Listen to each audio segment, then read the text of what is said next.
Hi everyone, I'm Melissa June Rowley at the Digital Media Zone of United Nations for WSIS+10, and joining me now is Hanane Boujemi, who is with the organization HIVOS. You're very focused on human rights and internet freedom in the Middle East and the gaps that currently exist there in the discussion. So what kind of work are you doing to close those gaps? At the moment, my organization is leading the only program building capacity on internet governance for civic actors from the Middle East, and that includes bloggers, journalists, and students. Sometimes we have people even from the government interested in our programs. The gaps that we identified when we started working on this program are mainly related to how legislation is implemented in the countries that we're covering, and that includes Iraq, Egypt, Iran, Syria, and Tunisia. There is a discrepancy between how the policies are implemented and how they affect human rights in the Arab region. What are the biggest problems that you're seeing? I think there is an issue on how the legislation is actually codified. There is a huge level of ambiguity.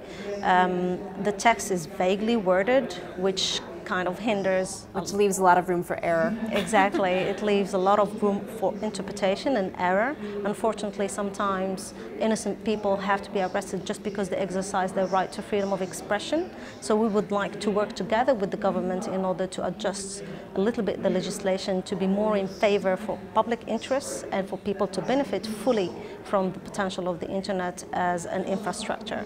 And what has the response been so far in working with the governments?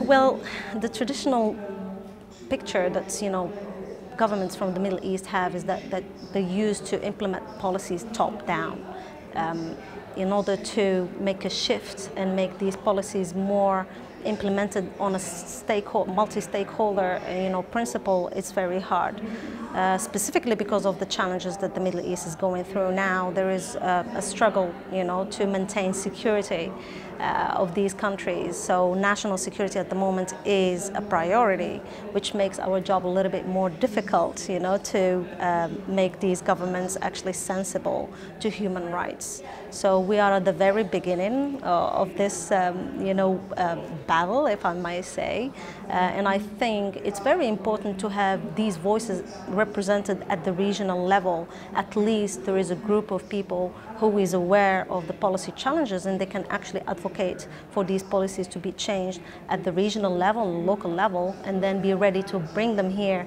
at the global level in high-level meetings like these. Well, good luck. I'm glad you're here, and I hope that WSIS helps you out on your journey. Thank you very much. Thank you. Have a nice day.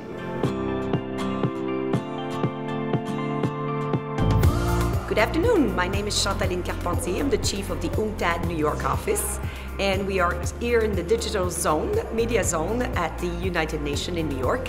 And I'm very pleased to have here my colleague from Geneva, who are the experts supporting the WSIS work and the Commission on Science and Technology and Development work. Thank you.